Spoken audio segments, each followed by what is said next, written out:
말씀 구약 출애굽기 19장 1절부터 6절까지의 말씀입니다. 출애굽기 19장 1절부터 6절까지의 말씀입니다. 나눠드린 프린트에도 성경 구절이 있습니다만 가급적 성경책을 본문에 직접 펴서 읽으시면 더 좋을 것 같습니다. 제가 한 절, 성도님들이 한 절, 마지막 절은 같이 읽도록 하겠습니다. 출애굽기 19장 1절입니다. 이스라엘 자손이 애굽 땅을 떠난 지 3개월이 되던 날 그들이 시내 광야에 이르니라.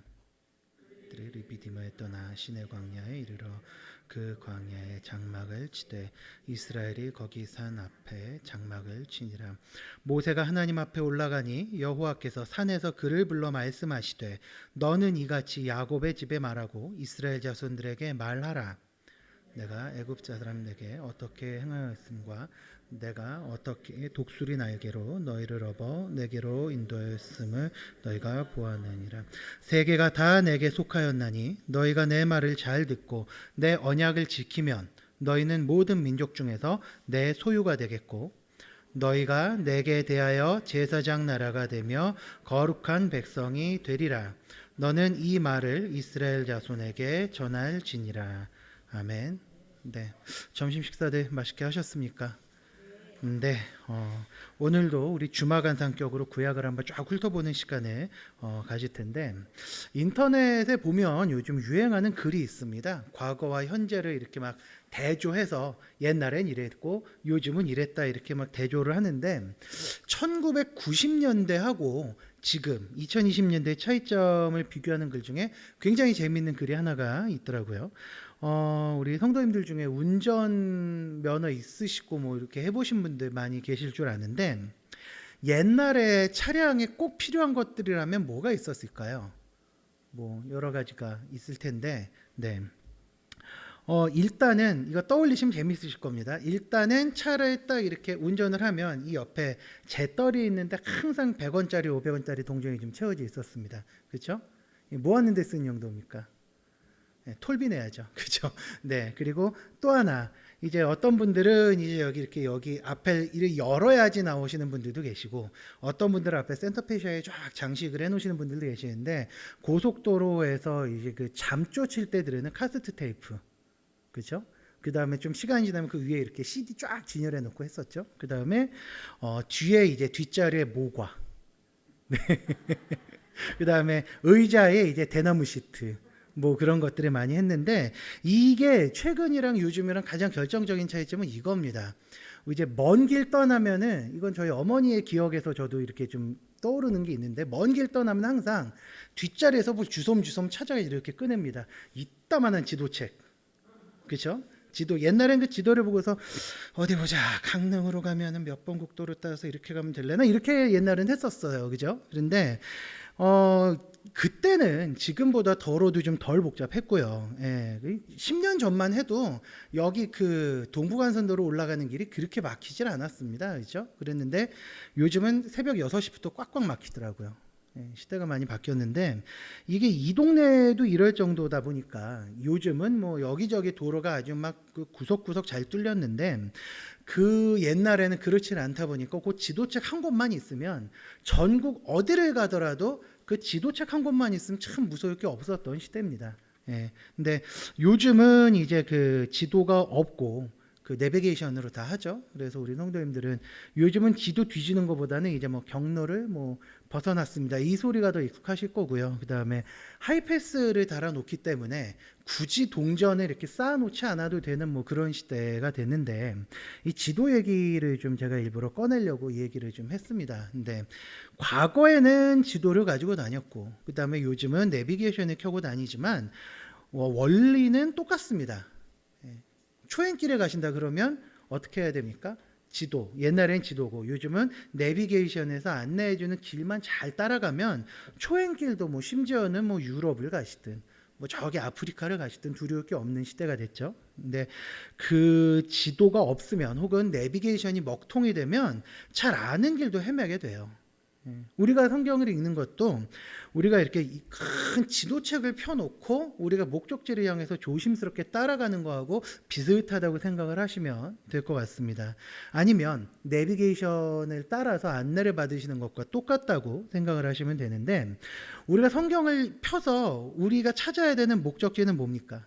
하나님께서 우리에게 의도하시는 그 목적지를 동일하게 따라가야 하는 것이거든요. 그렇기 때문에 우리가 성경에서 하나님의 뜻을 제대로 발견을 하지 못한다면 내비게이션이 안내하는 대로, 아니면 지도책에서 안내하는 그 길을 따라서 가는 그 안내하는 방향대로 차를 운전하지 않고 제멋대로 가다가 결국은 엉뚱한 길로 가는 거랑 똑같다는 것이죠. 분명히 부산으로 가야지 되는데 멋대로 가다 목포로 빠지면 안 되지 않겠습니까? 마찬가지입니다. 지난 시간에 제가 이 자리에서 이제 성경 66권에 대해서 설명을 드리면서 이 성경 66권은 그리스도를 드러낸다라는 걸 제가 말씀을 드렸습니다. 그래서 오늘은 그 중에서도 구약 역사서하고 오경하고 역사서를 좀 살펴볼 건데, 제가 오늘 이제 단에 서서 설교를 시작을 하면서 주마간산이다라고 말씀을 좀 드렸습니다. 그러니까 오늘은 이렇게 좀 차를 타고 가실 때 조수석이나 뒷자리에서 아우 저 꽃 예쁘다가 아니라 운전을 하기 때문에 꽃이고 뭐고 눈에 안 보이고 간판만 쫓아가시는 그런 상황이 좀 되실 것 같아요. 그래서 조금 아쉽기는 합니다만 오늘도 이제 내비게이션처럼 큰 방향을 알려드리는 것이기 때문에 오늘 이 강의를 좀 바탕으로 하셔서 강의 잘 들었네를 끝내지 마시고 이후에는 성도님들께서 직접 성경을 펴서 성경에서 얘기하는 그 안내를 따라서 읽어보시는 게 가장 좋고요. 그리고 인터넷이 좀 익숙하시다 그러면 우리 교회 최고의 장점이죠. 교회 홈페이지 유튜브에 들어가셔서 담임 목사님께서 하셨던 그 강해들 중에서 오늘 우리가 배웠던 역사서 오경 이 부분을 좀 이렇게 참고하셔서 읽으시는 게 아무래도 좋지 않을까라는 생각을 좀 해봅니다. 네, 그러면 이제 첫 책이니까 창세기부터 한번 시작을 좀 해보도록 하겠습니다. 이 구약 성경 전체를 통틀어서요, 창세기가 굉장히 중요한 책이다라고 해도 저는 지나치지 않는 것 같습니다. 왜냐하면은 창세기가 모든 게 다 담겨 있는 책이기 때문에 그렇습니다. 창세기를 보시면 세상의 모든 것에 이제 시작이 다 담겨 있는 책인데, 그 중에서도 창세기는 이제 둘로 나뉘어서 보시면 조금 더 읽기가 편합니다. 어떻게 보시면 되냐? 1장부터 11장까지입니다.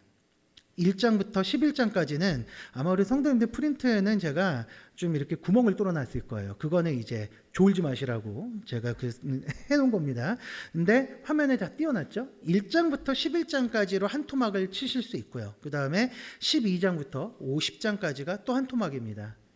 근데 1장부터 11장까지는 어떤 내용이냐? 모든 것의 시작에 대한, 세상의 시작에 담겨 있는 내용이에요. 세상은 어떻게 창조되었으며, 그리고 죄는 어떻게 해서 이 땅에 퍼지게 되었고, 그리고 인류는 어떻게 해서 번성하게 됐고, 그리고 또 그 외에 뭐 첫 번째로 징계는 어떻게 해서 받게 됐고, 뭐 이런 내용들이 많이 담겨 있는 게 이제 1장부터 11장까지고, 12장부터는 이제 어떤 내용이냐? 이렇게 죄악이 퍼져나가는 세상에서 하나님의 구원 역사가 어떻게 이루어져 가는가? 그러니까 하나님께서 어떻게 하나님의 백성들을 건지시고 또 어떤 식으로 구원을 이루기로 작정을 하셨는가를 보여주는 게 12장부터 50장까지입니다. 그래서 1장부터 11장까지는 조금 재미있는 이야기 중심이라고 하면 12장부터 50장까지는 4명의 족장들이 등장을 하죠. 아브라함, 이삭, 야곱, 요셉입니다. 이 4명의 이제 족장들의 이야기인데, 그렇게 해서 이제 그 2개로 나뉠 수가 있어요. 그래서 이런 큰 틀을 가진 상태에서 일단은 창세기를 다른 성경보다 조금 더 자세하게 살핀다면 하나님의 구원 역사의 틀을 우리가 이해할 수 있을 것 같습니다. 지난주에 이제 그 예배가 끝나고 이제 집에서 어머니하고 얘기를 좀 하다가 어떤 권사님이 그런 얘기를 하셨다 그래요. 아유 목사님 뭔 말이 그렇게 빠르냐 그러셨대요. 근데 저하고 대화를 해보신 분들은 좀 아시겠지만 제가 약간 말이 좀 빠릅니다. 거기다가 이게 고등학교에서 애들 상대를 하다 보니까 이게 좀 빨라서, 이게 좀 평소에 대화하는 게 좀 빨라서 사람들한테 좀 얘기를 듣기는 합니다. 그래서 나름대로 지금 굉장히 천천히 지금 하고 있는 거고요. 그 다음에 가끔씩 저는 일부 예배를 드리니까 목사님께서 하셨던 설교 톤과 억양을 좀 생각을 하면서 맞춰가려고 노력은 하는데 하다 보면 흥분해서 빨라질 수 있습니다. 그러니까 많이 좀 양해를 좀 해주시면 감사하겠습니다. 네, 그 신소리 그만하고 이제 말씀 보도록 하겠습니다. 창세기 1장 1절에 보시면 우리 성도님들 다 아시는 구절 있죠. 이 하나님께서 세상을 창조하셨다라는 아주 장엄한 선포로 창세기가 시작이 되는데, 여기서 성경은요 하나님께서 세상을 뭐 하셨다고요? 창조하셨다고 이야기를 합니다. 너무 자주 들은 내용이에요. 그렇죠? 성경 필사를 내년에 하신다 그러면 아마 창세기 1장 한 10번 쓰시는 경우도 있으실 거예요. 네, 창세기 그 1장 뭐 한 5장까지 쓰다가 접으시는 경우가 참 많은데, 그 1장에서 우리가 이 창조라는 단어를 너무 익숙하게 듣다 보니까 창조 뭐 하나님이 만드셨지라고 하고 그냥 쉽게 넘어갈 수 있는데, 이 창조라는 건 사실 그렇게 가볍게 넘어갈 수 있는 개념은 아닙니다. 왜냐하면은 이 여기에서 말하는 창조라는 거는요, 이전에 존재하지 않았던 것을 존재하게 하는, 오직 하나님만이 하실 수 있는 행위라는 이 말을 이제 미국 웨스트민스터 신학교의 이한더 기도 교수님이 이렇게 표현을 하셨는데, 좀 쉽게 설명하자면 이겁니다. 하나님께서 뭔가를 창조하셨다는 게, 우린 창조라는 표현 좀 쉽게 쓰지 않습니까? 뭐 예를 들어서 음악가가 새로운 무슨 뭐 앨범을 발표했다 그러면 거기에도 창조 활동 뭐 이런 얘기를 하는데, 어쨌든 이 사람은 멜로디라든가 아니면 악보라든가 기존에 뭔가 있는 틀에서 뭔가를 생각을 한 거예요. 그렇죠? 그리고 뭐 드라마를 새로 시작을 했다 그러면 그 작가도 나름대로 자기가 썼었던 글이라든가 이게 기반이 돼서 시작을 합니다. 그런데 하나님께서 하신 창조라는 건 그런 게 아무것도 없는 상태입니다. 아무것도 없는 상태에서 세상의 모든 걸 만드셨는데, 심지어는 시간 그리고 공간 뭐 이런 것까지 다 만드셨다는 거예요. 그 개념 자체를 하나님이 완전히 만드시고 이제 그 외에 이제 그 구체적인 내용들을 시작을 하셨다는 것인데, 이건 무슨 말이냐? 어쨌든 창세기 1장을 보시면 창조주하고 피조물은 어쨌든 명확하게 구분이 딱 된다는 거예요. 창세기 1장을 보시면 창조주 즉 하나님, 그리고 세상 만물 즉 피조물, 이게 명확하게 구분이 됩니다. 그러니까 피조물 된 우리는 한계가 있다는 거죠. 네. 하나님 외에는 그 어떤 것도 숭배해서도 안 되고 하나님의 형상을 만드는 것도 해서는 안 된다는 겁니다. 그런데 세상에 죄가 들어오죠. 사탄이 아담과 하와를 유혹을 합니다. 그래서 하나님과 맺은 언약을 깨버려요. 이 선악을 알게 하는 나무의 열매를 따먹었다는 거는요, 그냥 열매 하나를 따먹었다 이것 때문에 하나님이 벌을 하신 게 아닙니다. 우리 하나님 그렇게 속 좁으신 분이 아니세요. 이 열매를 따먹었다는 것은 단순히 너 그거 먹지 마 근데 왜 말 안 들어 라는 개념이 아니라, 하나님께서 하지 말라고 금지하신 것을 했기 때문에 반역입니다. 그래서 반역을 저질렀기 때문에 그것 때문에 언약이 깨진 거예요. 그렇게 해서 죄가 세상에 들어옵니다. 이게 창세기 3장에 나오죠. 사탄이 아담과 하와를 유혹해서 하나님과 맺은 언약을 깨버리는데, 여기서 반전이 일어납니다. 하나님의 은혜는요, 가장 절망적이고 예상하지 못한 순간에 임합니다. 창세기 3장 15절을 한번 보도록 하겠습니다. 제가 읽어드리겠습니다. 내가 너로 여자와 원수가 되게 하고 내 후손도 여자의 후손과 원수가 되게 하리니 여자의 후손은 내 머리를 상하게 할 것이요 너는 그의 발꿈치를 상하게 할 것이니라 하시고, 이 말씀을 기억하시기 바랍니다. 여기서 내가 너로, 내라고 하시는 것은 말씀의 주체 즉 하나님이시죠. 근데 너라고 얘기하는 건 뱀을 얘기합니다. 즉 사탄. 사탄은 여자와 원수가 되고 사탄의 후손도 여자의 후손과 원수가 된다. 여기에서 말하는 여자의 후손이 바로 예수 그리스도십니다. 예수님께서 사탄과 원수가 돼서 사탄의 머리를 상하게 하신다. 즉 사탄의 권세를 깨신다는 얘기고요. 사탄은 그래서 최후의 발악으로 발 뒤꿈치를 물어요. 예수님의 십자가에 달려 돌아가시게는 하는데 그 이상 뭔가 할 수가 없이 완전히 끝난다는 얘기예요. 왜 이렇게 하시느냐? 하나님께서는 사랑의 하나님이시지만 공의의 하나님이시고 질서의 하나님이십니다. 우리 그 옛날 뭐 경동시장이나 이런 데 가면 아직도 요런 저울 쓰죠. 이렇게 양쪽으로 돼서 이렇게 무게 달아 쓰는 저울. 하나님의 손에 그 저울이 달려있다고 생각을 하셔야 돼요. 한쪽에는 하나님의 사랑이 달려있고 한쪽에는 하나님의 거룩하신 의, 공의가 달려있습니다. 만약에 하나님께서 우리를 너무 사랑하시는데 아유 그래 선악과 따먹었어? 그래 한 번은 용서해 줄게 라고 하신다면 이거는 이 하나님의 저울 중에서 공의를 무시하는 거예요. 하나님께서 세우신 질서를 하나님은 그렇게 쉽게 자기 손으로 허무시는 분이 아니시거든요. 그렇기 때문에 아담이 비록 하나님과의 언약을 이렇게 깨뜨려서 징벌을 받게 됐는데 세상의 회복은 하시고 싶으시고 그래서 그 계획을 이때부터 이미 시작을 하셨던 겁니다. 그게 창세기 3장 15절입니다. 이후에 11장까지를 쭉 읽어보시면 세상의 죄악이 어떤 식으로 확산하는지가 나옵니다. 그래서 결국은 그 죄악으로 하나님께서 한 차례 심판을 행하시죠. 그런데 그럼에도 불구하고 즉 노아의 홍수가 끝난 다음에도 불구하고 사람들이 바벨탑을 쌓습니다. 그 당시 중동 이쪽 지역의 관념으로는 신은 높은 곳에 살아요. 우리로 치면 뭐 이렇게 산 같은 데 사는 거죠. 그래서 평지에 바벨탑을 쌓았다는 거는 신이 없어? 그럼 우리가 신을 만나러 가지 뭐 라면서 그걸 쌓은 거예요. 아주 교만한 행동을 한 거죠. 그러니까 그렇게 하면서 우리가 하나님을 이길 수 있다라는 교만함이 아주 머리 끝까지 차올라 있다는 걸 보여주는 게 창세기 11장인데 이런 답 없는 얘기가 계속 되더니 11장 끝부분에 성경의 시선이 갑자기 확 한 사람에게로 집중이 됩니다. 아브라함입니다. 그 아브라함을 하나님께서 부르시고 주신 말씀이 창세기 12장 1절, 2절, 3절인데 그 중에서 이 2절 말씀 너는 복이 될지라. 너는 뭐가 된다고요? 복이 될지라. 이 말씀에 좀 집중하셔야 됩니다. 지금 창세기 22장 1, 2, 3절은요. 하나님께서 세상을 향한 창조 사역을 다시 시작하셨다라는 걸 보여주는 말씀입니다. 한 사람 아담으로 말미암아 세상에 죄가 들어옵니다. 근데 이제 하나님께서 다시 하나님의 백성을 부르세요. 아브라함을 부르셔서 그 아브라함한테 은혜를 베푸시고 그 다음에 새로운 사명을 주십니다.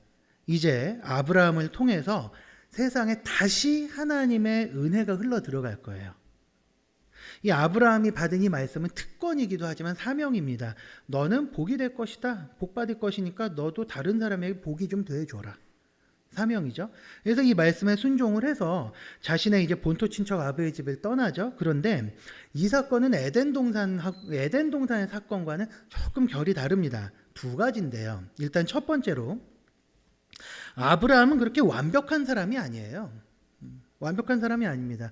복이 될 거라고 부르셨는데 그 다음에 12장에 보면 아브라함이 이런 거를 했다가 아니라 이집트 애굽으로 내려갔는데 거기서 파라오가 자기 부인을 탐내니까 아이 저기 제 여동생이요 이런 식으로 거짓말을 해요. 주저주저 하다가 이런 완벽하지 못한 모습 그리고 뭐 하나님 약속을 주신다는데 뭐 제가 다 늙어가지고 어떻게 아이를 낳습니까? 라면서 하나님의 말씀 믿지 못하고 다메섹 사람 엘리에셀을 자기의 후손으로 삼죠. 후견인으로. 이런 식으로 완벽하지 못한 모습을 보여주는데 하나님께서 그걸 탓하지 않으십니다. 그리고 아브라함이 계속 성장하도록 도와주세요. 지금도 하나님께서 성도들을 부르시죠. 그리고 성장하도록 하시죠. 그렇게 이끄시는 거랑 똑같은 원리입니다. 하나님께서 아브라함을 성숙하게 만드셔서 끝끝내는 아브라함이 나중에 어떻게 합니까? 자기 아들 이삭을 하나님께 제물로 드리라고 하니까 서슴없이 바치려고 하는 모습까지 가죠. 그렇게 아브라함이 성숙해졌다, 성장해졌다라는 것이 이제 첫 번째 차이점이고요. 그 다음에 두 번째가 있다면 이 언약은 하나님께서 일방적으로 지키시는 언약이었어요. 창세기 15장에 보면 좀 괴기한 장면이 등장을 합니다. 하나님께서 아브라함에게 보증을 하시니까 저거 어떻게 믿습니까? 라고 아브라함이 얘기를 하니까 하나님께서 이상한 지시를 하세요.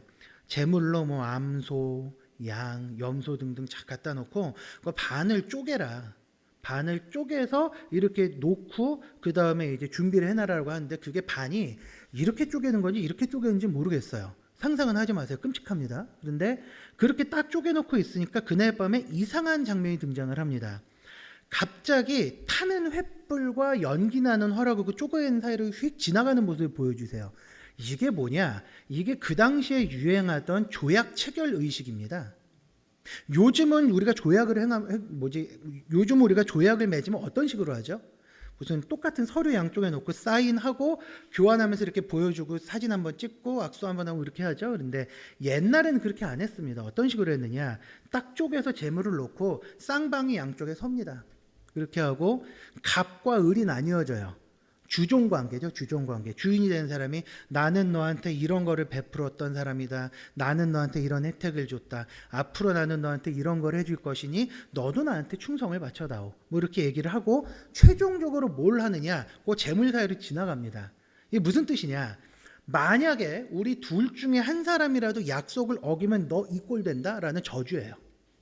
그러니까 일종의 요즘으로 치면 그 조약서에 사인하거나 도장 찍는 거랑 똑같은데 훨씬 더 좀 살벌한 거죠.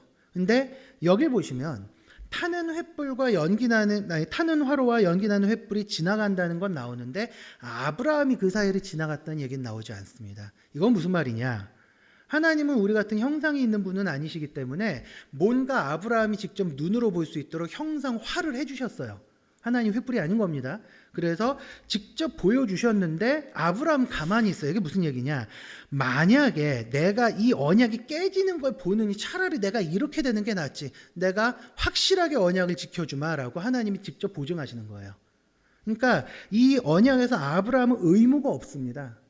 그냥 하나님의 신실하심을 믿기만 하면 되는 거예요.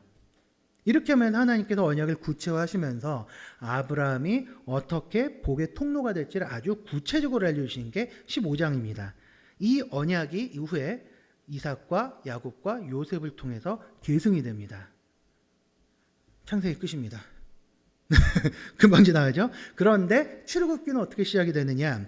하나님께서 이 창세기 15장에서 아브라함과 맺으신 언약을 어떻게 신실하게 이행을 해주시는지를 보여주면서 시작이 돼요. 어떻게 보면 출애굽기 1장을 보면 좀 구구절절합니다. 뭐 요셉의 자손들이 내려가서 번성을 하였으며 어쩌고 하는데 그거 자체가 하나님께서 창세기 15장에서 아브라함에게 언약을 하셨던 게 이렇게 이루어졌다는 걸 설명하는 거예요. 이스라엘이 요셉의 도움으로 이스라엘 가족 전체가 이집트로 내려가죠. 400년이 흐릅니다. 그런데 거기에서 객식구가 돼요. 이런 상태에서 하나님이 누구를 부르시죠? 모세를 부르시고 이스라엘을 이집트에서 구원을 하시는데 이 과정에서 우리는 좀 재미있는 거를 보게 되죠. 10가지 재앙이 일어납니다. 혹시 외우실 수 있는 분들 계세요? 이게 옛날 주일학교에서 가르쳐줬는데 앞 글자만 따서 외웁니다. 피기파 악도금을 이렇게 외우거든요. 피, 개구리, 이, 파리, 악질, 독종 뭐 이렇게 해서 쭉 외우는데 그 10가지 재앙이요. 그냥 하나님께서 이들한테 재밌는 걸 보여줄게 라는 뜻이 아니에요. 이 10가지 재앙은 이집트는 신들이 좀 많습니다. 한 30 몇 명이 있었대나? 하여튼 그렇대요. 그래서 그 신들이 또 자기 전문 분야가 있습니다. 누구는 목축의 신입니다. 그리고 누구는 농사의 신이에요. 누구는 나일강의 신입니다. 어떤 신은 자기의 화신으로 나타나는 게 개구리고요. 어떤 신은 따오게요. 이런 식으로 막 여러 신들이 있으니까 그 신들을 하나하나 치세요. 너희들이 나일강의 신을 섬긴다고 봐라. 얘들이 얼마나 무력한지 똑똑히 보여주마. 나일강이 피로 변하죠. 그 다음에 너희들 개구리 섬겼지. 이 개구리가 너희한테 얼마나 민폐가 되는지 한번 보여줄까? 개구리가 쫙 깔립니다. 이런 식으로 해서 10가지 재앙으로 애굽의 신들을 하나하나 치세요. 그리고 홍해를 가르고 인도하십니다. 왜? 더 이상 퇴로가 없습니다. 배수진이에요. 지나가면 끝입니다. 지나가면 끝이에요. 이렇게 해서 이스라엘 백성들을 이끌어내시고 그들이 시내산으로 그 인도하심을 받아서 섰는데 오늘 본문이 바로 이 장면입니다. 그 시내산 아래에서 이스라엘 백성들이 하나님과 언약을 맺어요. 오늘 우리가 읽었던 본문이 이스라엘이 하나님과 맺었던 언약의 핵심이고 한편으로는 이스라엘이 받았던 사명입니다. 우리 5절하고 6절 한번 같이 읽어볼까요? 5절하고 6절입니다. 세계가 내게 시작.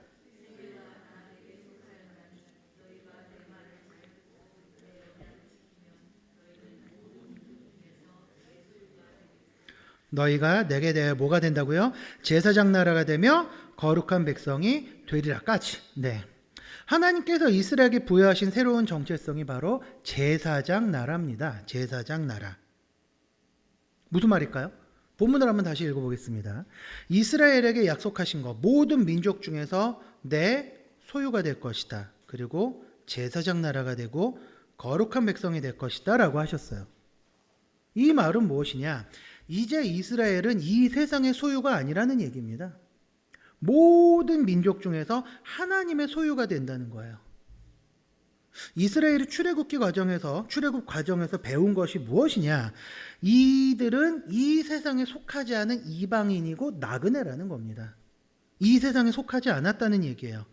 이스라엘의 최종 정착지는요, 이 땅에서의 부유함이 아닙니다. 가나안에 들어가서 잘 먹고 잘 사는 게 그들의 최종 목적이 아닙니다. 그들의 목적은 무엇이냐? 하나님께 속한 백성이고 하나님과 함께하는 백성이라는 게 이스라엘의 정체성이고, 그렇기 때문에 이 땅에서 살아가지만 이 땅에서 구별된 삶을 살아야 하는 백성이라는 얘기입니다. 특별히 여기서 하나님께서 뭐가 되게 하셨느냐? 제사장이 되게 하셨다는 이 말에 주목을 좀 하셔야 됩니다. 구약 성경을 보시면 이제 제사장은 어떤 역할이죠? 하나님께 제사를 드리기 위해서 나온 예배자, 그리고 하나님, 이 사이에 서 있는 사람이에요. 자신의 죄를 용서받기 위해서, 아니면 다른 사람들 가지고 화목하기 위해서 예물을 준비해서 제사장에게 가져오죠. 그러면 그 정해진 규례에 따라서 제사장이 짐승에게 안수하고 잡습니다. 피를 받아서 제단 사면에 뿌리고요, 각을 떠서 손질을 하고 이제 태워서 번제를 드리죠, 하나님께. 그 의식을 통해서 하나님, 이 사람의 이러이러한 목적을 가지고 제사를 나왔는데 이 제물의 연기를 흠양하시고 이 사람의 소원을 들어주시옵소서, 이렇게 아뢰는 사람이죠. 그렇게 되면 이 사람은 죄를 사함을 받거나 아니면 내 이웃하고 화해하는 거예요. 또 평소에는 하나님의 말씀을 가르치기도 했던 사람들이 제사장들인데, 이렇게 사역하던 그 제사장의 이 이미지를 여기에 대입을 하셔야지 돼요. 이스라엘은 어떤 민족이냐? 이들이 받은 사명은요, 하나님을 모르는 이방 민족과 하나님의 사이에서 그 둘을 중재하는 역할인 거예요. 이들을 하나님께 인도합니다. 이들에게 하나님을 소개해요. 그들의 구원과 평안을 위해서 하나님의 말씀을 선포하고 또 그들을 하나님께 인도하는 사명을 부여받은 겁니다. 노예였던 이들이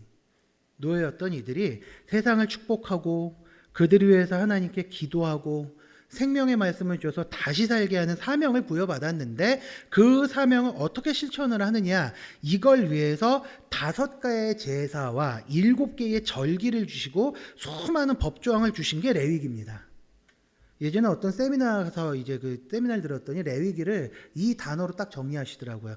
자, 레위기 정리하겠습니다. 5제사 7절기 끝, 이러고 진짜 끝내시더라고요. 네, 레위기 하면 제사 5개, 그 다음에 절기 7개, 이거를 기억하시면 어느 정도는 정리가 좀 됩니다. 근데 이걸 왜 주셨어요? 하나님께서 제사장 나라로서의 사명을 다 감당할 수 있도록, 그리고 어떻게 살아야지 그 사명을 감당할 수 있을지를 위해서 그들에게 주신 규정입니다. 그 율법이 바로 레위기에 규정된 율법들인데, 이게 그 당시 지역 민족들이랑 좀 비슷한 내용도 있었는데 그 외에 좀 파격적인 내용들도 꽤 많아요. 이렇게 해서 겉모습뿐만 아니라 이스라엘이 그 속까지도 온전한 하나님의 백성으로 살아갈 수 있는 만반의 준비를 마친 겁니다. 이후에 출애굽기는 하나님이 이스라엘에게 찾아오셔서 그들과 함께 하신다라는 의미로 성막을 짓는 것으로 마무리가 됩니다. 그러면서 이제 그 세상에 제사장 나라의 사명을 감당하도록 부르심을 받은 거죠. 네. 아까 제가 이 옷을, 특이한 옷이죠. 이 옷을 딱 입고 갔더니 이제 그 비전센터에서 1부 예배 끝나고 권사님 한 분이, 아니 신부님도 아니고 그걸 왜 입으셨어요? 누가 물어보시더라고요. 아마 우리 성도님들 중에 지금 저한테 저 양반 왜 저런 걸 입었대 하시고 계시는데 차마 물어보지 못할까 하시는 분들이 계실 거예요. 사실 이거는 제가 오늘 의도적으로 좀 입고 왔습니다. 이거는 사실 이게 그 가톨릭 사제들이 입는 로만 칼라가 아니고요. 요거는 원래 1800년대에 스코틀랜드의 장로교의 어떤 목사님이 만든 성직 셔츠입니다. 근데 이거를 왜 만들었느냐? 그때는 이제 그 유럽이, 이제 특별히 영국이 산업혁명이 일어났던 시기인데요. 이게 그 쉽게 말해서 이렇게 생각하시면 됩니다. 얼마 전까지만 해도 소 몰고서 쟁기질 했다가 갑자기 트랙터가 나타난 게 산업혁명이에요. 그런데 그러다 보니까 인력이 많이 필요해서 그 당시 영국 사람들은 한 5살, 6살짜리 애들도 공장에 나서 일을 하고요. 어른들도 일을 하는데 하루에 20시간, 21시간씩 일을 했다 그래요. 그리고 얼마나 열악했나 하면 여기 뭐 교회 앞에 벤치 같은 게 있죠. 그런데 이게 그 당시 사람들의 집인 경우가 많았답니다. 빈민들이 너무 많아서. 근데 어느 정도였냐? 벤치에서 누워서 자는데 요즘 그냥 우리나라 돈으로 환산을 할게요. 벤치에서 하루 누워서 자는데 3만 원. 그리고 벤치에 앉아서 하룻밤을 새는데 5천 원. 이렇게 돈을 받았답니다. 이러다 보니 사람들이 그 괴로움을 잊기 위해서 술 마시고 먹을 거 못 먹고 하면서 굶주려 가지고 쓰러져 죽어간 사람들이 정말 많았대요. 예배드리지도 못하고 주일날도 나와서 일하다 쓰러져 죽는 사람이 많다 보니까 그 스코틀랜드 목사님이 뭘 제안을 했느냐, 목사라는 걸 티를 내는 겁니다. 이걸 껴서.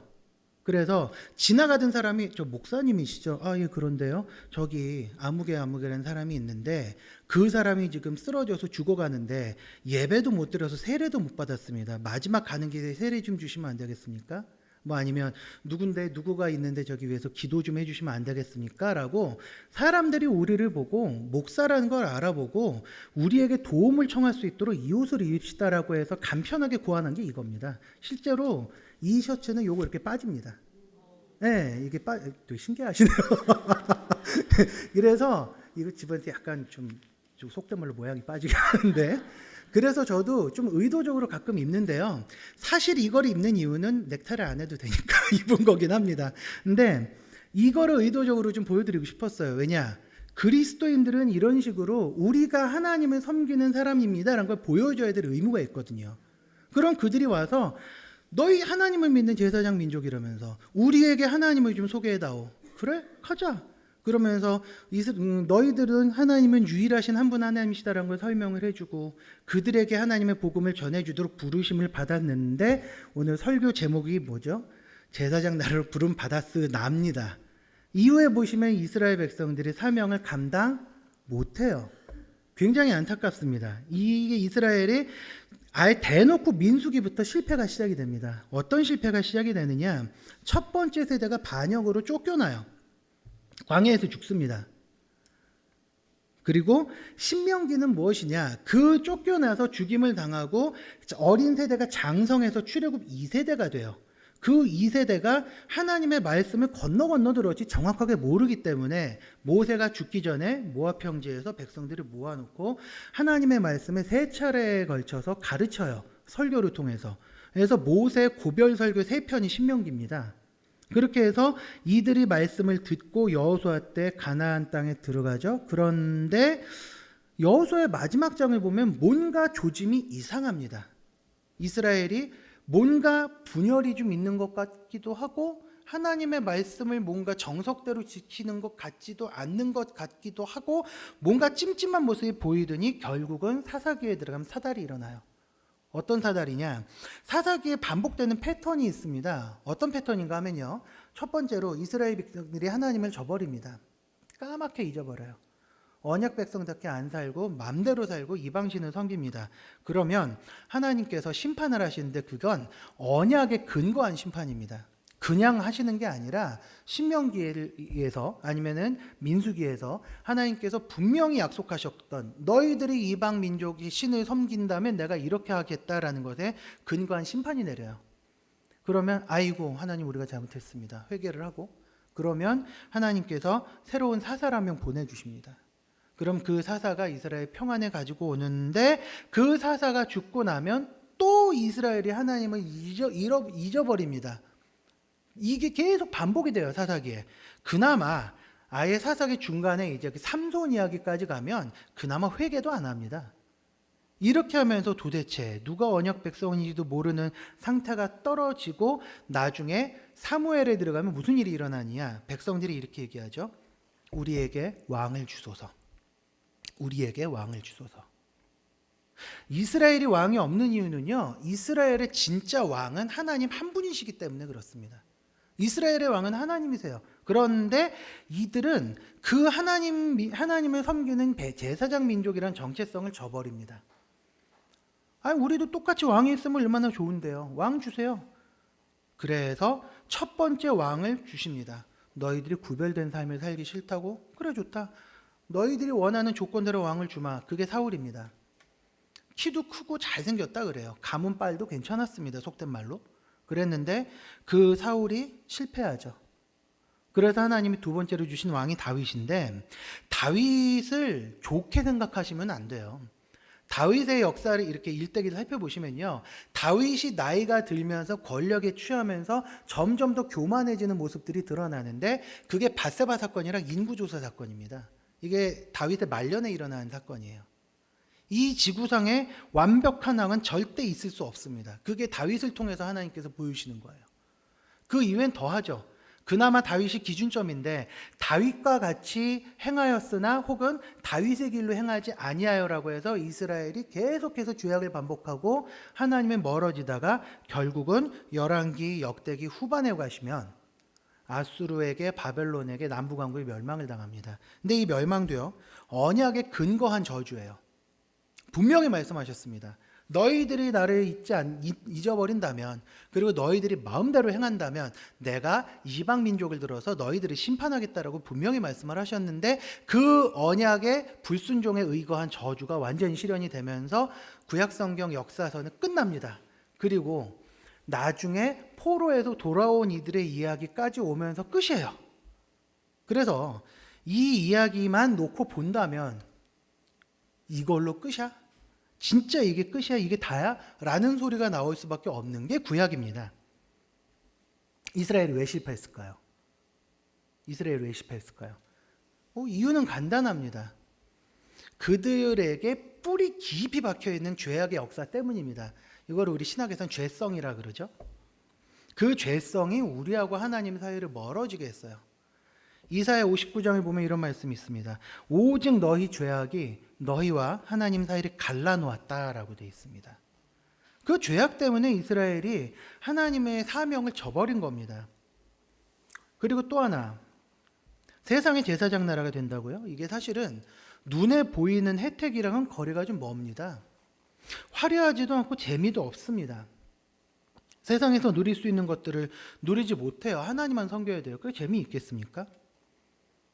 옆 동네 가나안 사람들이 섬기는 신들을 보면 너무너무 화려하고 뭔가 확실하게 우리한테 부를 허락하겠다고 축복을 약속을 하는데, 그 옆나라 왕들을 보면 아주 화려한 갑옷을 입고 든든한 무사들이 큰 방패를 들고 호위하면서 가는 모습이 너무너무 멋있어 보이는데 우리는 왕도 없고, 그러다 보니까 이 땅의 삶이 끝이 아니다라는 그걸 망각을 한 거예요. 그러면서 이 땅에서 살면서 그들이, 이방 민족들, 그들이 누리는 그 축복을 우리도 동일하게 누리고 싶어 했던 것이죠. 만약에 그 현장에서 그런 모습을 보고 싶다 그러면요, 예배 끝나고 저기 잠실에, 그 잠실역 사거리 교보문고 앞에 한번 가보세요. 거기 로또 명당이 있습니다. 거기 명당이라고 붙여놨어요. 거기서 1등이 6명인가 나왔대요, 그동안. 그래서 주말에 가시면 줄을 어마어마하게 서 있습니다.